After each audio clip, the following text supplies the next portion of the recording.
Okay, in this video, I'm going to walk you through the workflow if you have back-to-back crowns like we have on 2 and 3, or the 1.6 and the 1.7, and just kind of going through the workflow with that. So this is an imported scan from iTerra, so it's going to look a little different than the scan you get with the AG scanner. But so if you look over here, workflow is still the same once you get to this point. So if you look over here, it's always going to tell you where you are. So we're going to mark the margins on tooth number 2. So when I mark my margins, well, for one, I always like to prep with the margin in mind. I know that I'm now the lab technician, so I need to be able to clearly see the margins when I get done with this prep. So I want them to be either high and dry, or I want there to be nice tissue retraction. I use a double cord technique and even pack a little bit of cotton pellet soaked in viscostat in some of these interproximal areas or areas that are bleeding, just to control that when you remove your cord. So let's start marking our margins. I like to start on a clear point just so that I know I've got a solid starting point, and then I'll work my way around. I like to kind of envision this as like I'm marking the margin from the insertion axis. I think it gives you access to the entire margin without having to manipulate and move the model too much, and which is going to make ultimately your design or your margin marking a lot quicker. So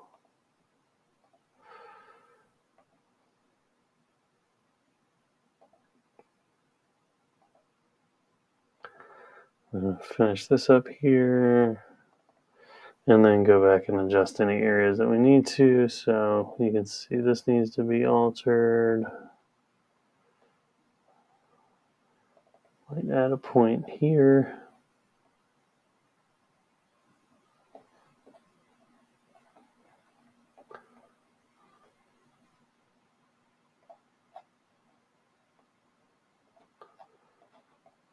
And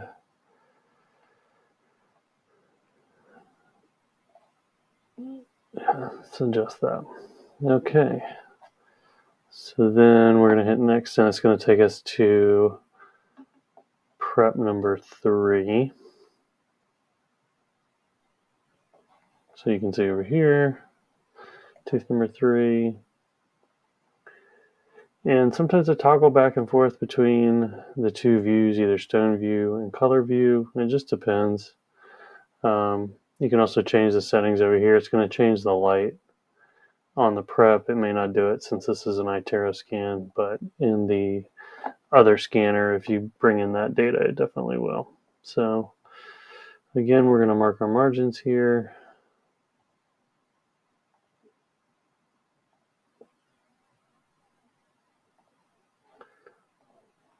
Let's just...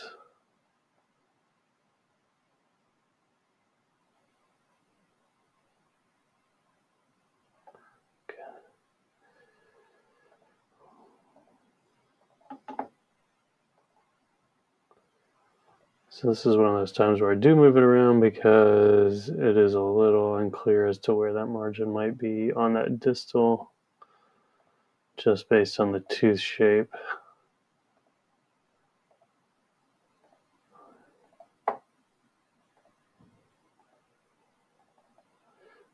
Okay.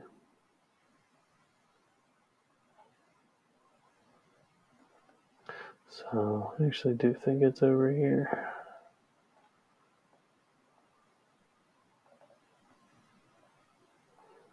So anytime you're doing this, if you need to add a point like I just did, just double click on the prep where you want to add it, and it'll add a point for you. If you right click, it will get rid of it.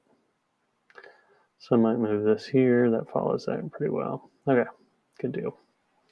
So let's move on to our design. Yes, they've all been prepared correctly.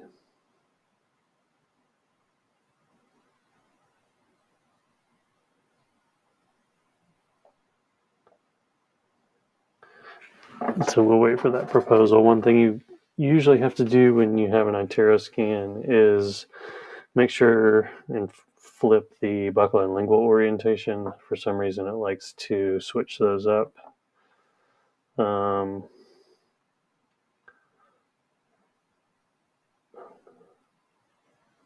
let's check that. This one looks like it did a pretty good job. Or didn't switch that. Okay. So this is a little bit of a tougher case. I'm going to start in set number 3 and then set number 2, just because she's got some rotations. One thing we could certainly do is go back and we can go into expert mode and we can just copy the antagonists. So if we wanted to do that, you go into expert mode and go through it that way. But let's just, for the sake of this exercise, let's just design this ourselves. So, like I said, it's kind of hard to orient yourself with the buckle groove. So let's just kind of follow her cusp tips here. So it looks like maybe her cusp tip's going to come out like this, and she's got a little bit of an omega shaped arch over here. She's been restored on this left side. So, all right. So, if I hit control, I can rotate this tooth. And it's going to adapt to the opposing, so you can see it as I move it around. It's adapting to what is above it. So if we expand this tooth a little bit, we're going to expand it this way too, just so that we reach that contact. And the more you can do in this screen, the easier it's going to make your life in the long run. And anytime that you have two crowns, it does change this these options over here, so it's a little bit more difficult to kind of know where your controls are. So let's just move cusp tips. Here we go. So this moves it in all directions. This moves it up and down, or up and down, left or right, and then this allows you to move kind of free form all the parts of the tooth. So I'm going to bring this in a little bit, bring that in, bring that down and that up, and then we're going to get a nice kind of holding contact there. Move that just a little bit.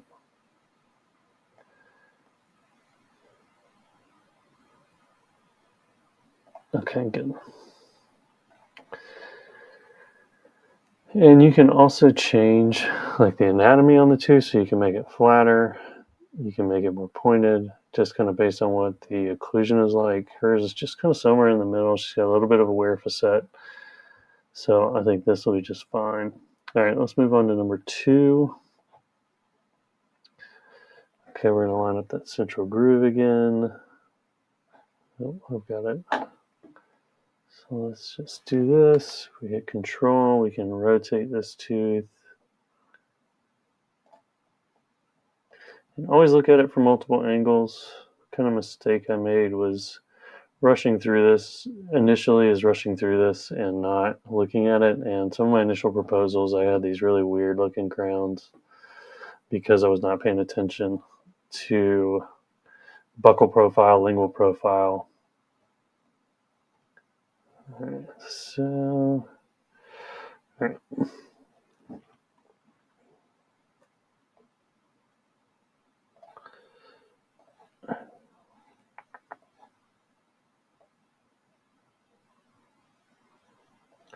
So I'm just going to scale the tooth a little bit, make it a little bit bigger. Let's get this back in the middle of the screen here. Okay. That's looking pretty good. I'm going to move these cusps down a little bit just because she doesn't have, she's pointed a cusp and we want those to stay out of occlusion when she goes into dynamic movements. I'm going to lower these just a little bit because our contacts, you're going to add to the contacts when you stain and glaze. All right, so those two proposals look good. Buckle contours look good, or lingual contours, buckle contours look good. Cusp positions look okay. Like I said, this one's kind of tough just because it doesn't follow like your typical normal arch form. So, all right, we'll move to our next screen and then get into designing these proposals.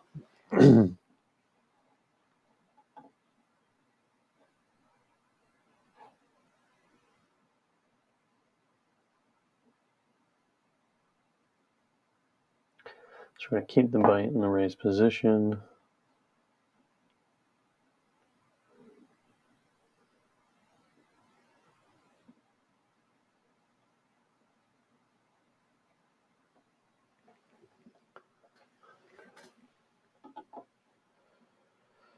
So one thing we forgot to do is set the minimum thickness.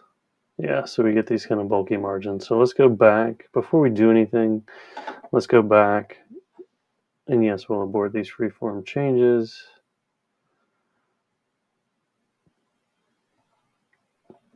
All right, so then we're going to go back. We're going to go into expert mode. And we are going to go to, hide that. We're going to set minimum thickness.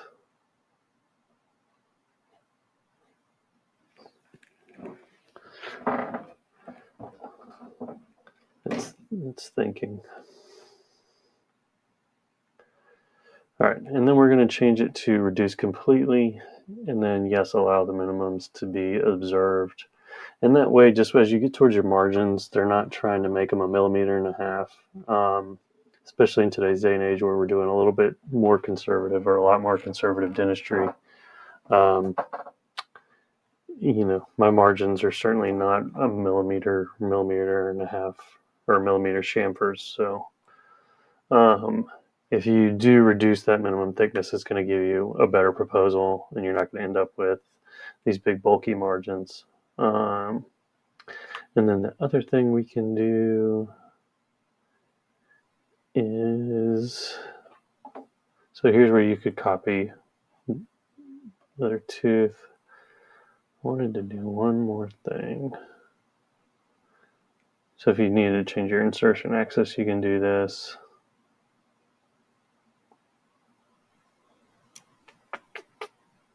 Okay, I can't remember what it was.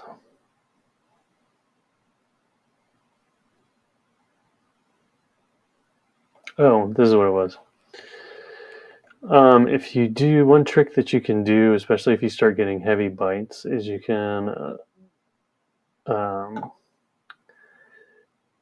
adjust the biting position. So if you go and you turn on your antagonistic model, and this is in the expert mode, you go to edit antagonist.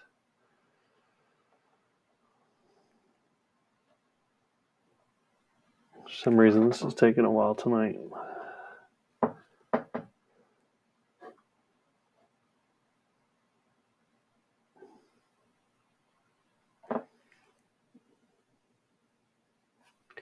And when this pulls up, so you can adjust the bite. So I'm going to show you how to do that. Whoop. No, that's not what I want to do. To correct antagonist, not edit antagonist.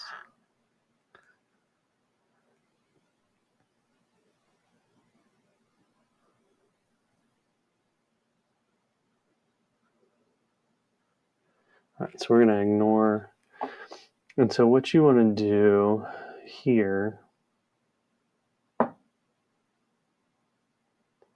you're just going to correct the height. You'll go here, just raise and lower bite. So if you want to bring it closer together, if you just click at one, you're going to make that bite a little bit heavier. And this just ensures that you do have a lighter contact on these teeth. So you can see how that changed. So if we go back, this is where it was. And if you click it together, it's just going to bring it together just by like a tenth of a millimeter. But just to ensure you have that extra clearance, so then you can hit OK.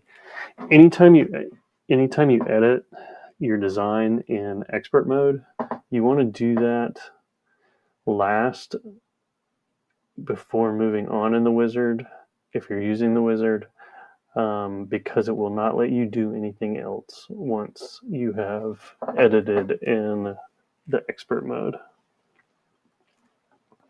So as you can see, our wizard's starting back. Sorry, I don't know why this is so slow.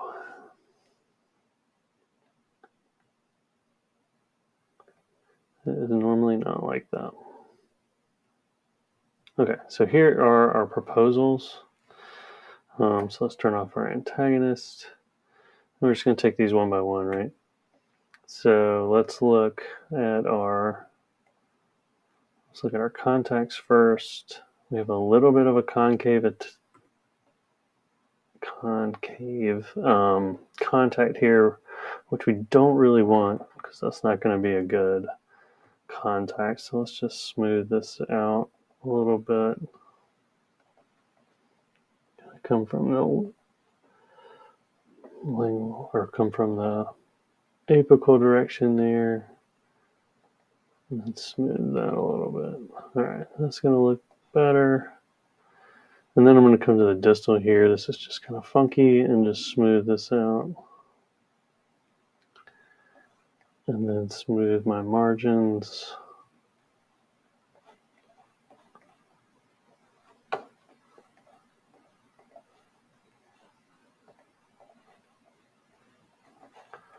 Okay, so if you want to check this contact here, what you have to do is go into your design parts and either eliminate the full crown on 2 or 3 so you can see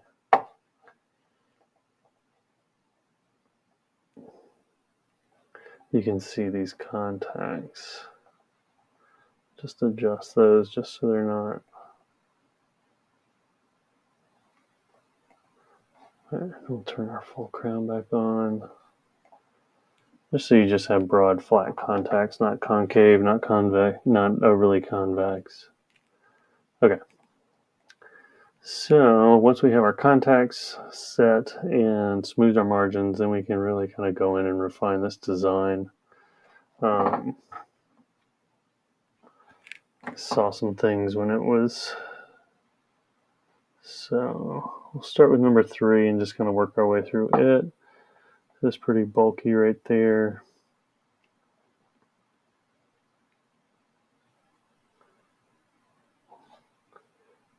So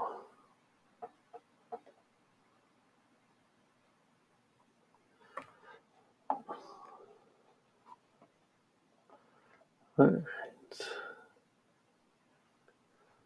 So let's maybe add and remove here just to give this a little bit better contour. I think. And then I'll go back and smooth it.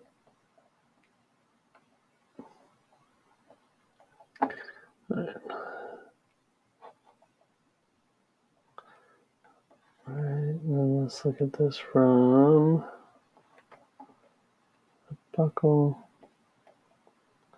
So this is kind of a reaching contact anyway, which I don't love, but I think it's better than leaving it open. Okay.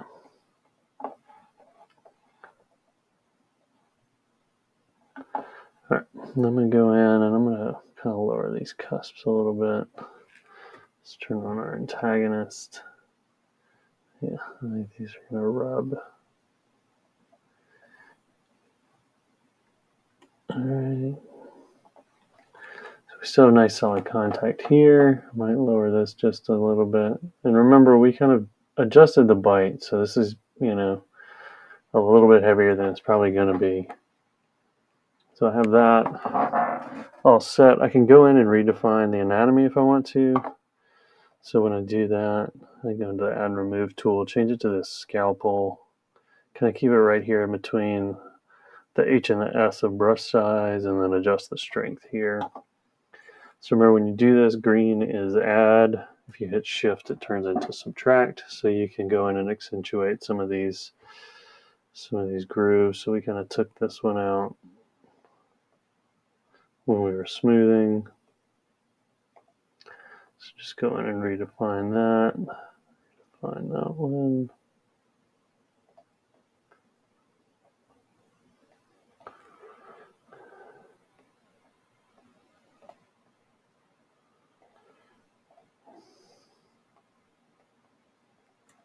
And then I'll go back in and then just very lightly smooth what I just did, just so you don't have these sharp transitions and you don't get kind of stray burr marks in your crown. So, all right, that's looking pretty good. And then I always like to use the splice tool. What this does is just kind of shows you a cross section of the tooth just to make sure you don't have any areas that are super, super thin, which we don't. So everything looks good there. So we don't need to adjust that. I may bring this.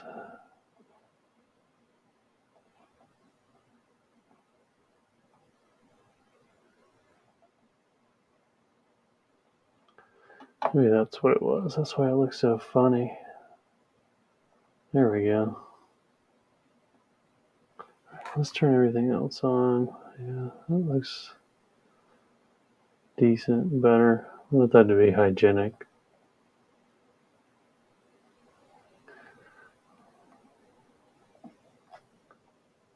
All right, now let's turn that off. Let's focus on well,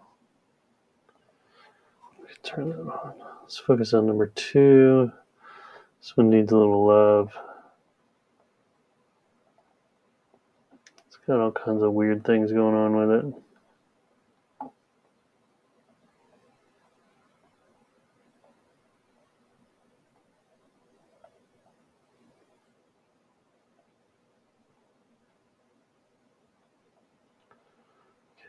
Bring that down.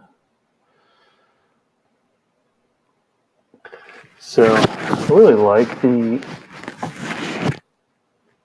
I really like the editing tools that they have in this software. Just really powerful, allows you to do a lot of different things. Let's see. Let's smooth that with pretty quick and accurate just motions. So I don't like that flat area, so I'm gonna come in and just kind of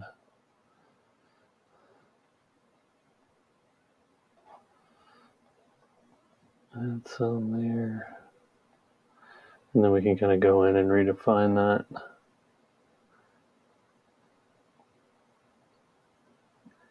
Okay. So let's just take these ridges down a little bit. Take that out of contact. Just make sure we've got our occlusion on nice flat spots. And then we can go in and really kind of do the fun stuff. Edit our, we'll make that a little bigger.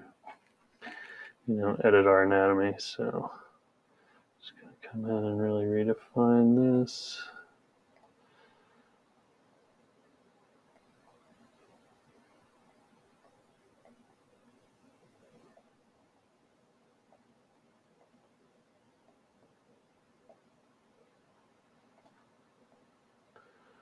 Really get this to start looking like a tooth. All right, we'll go back and just smooth those areas.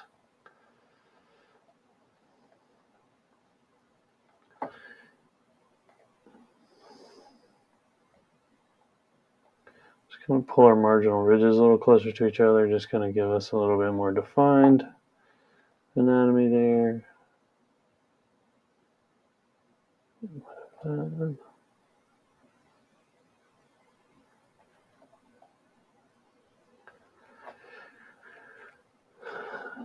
Okay, and that is pretty much, let me check use our slice tool on number 2. Just make sure we don't have any thin areas in the occlusal, which everything looks good. So, and that's pretty much our design. If you have any questions on that, let me know. I'd be happy to answer them.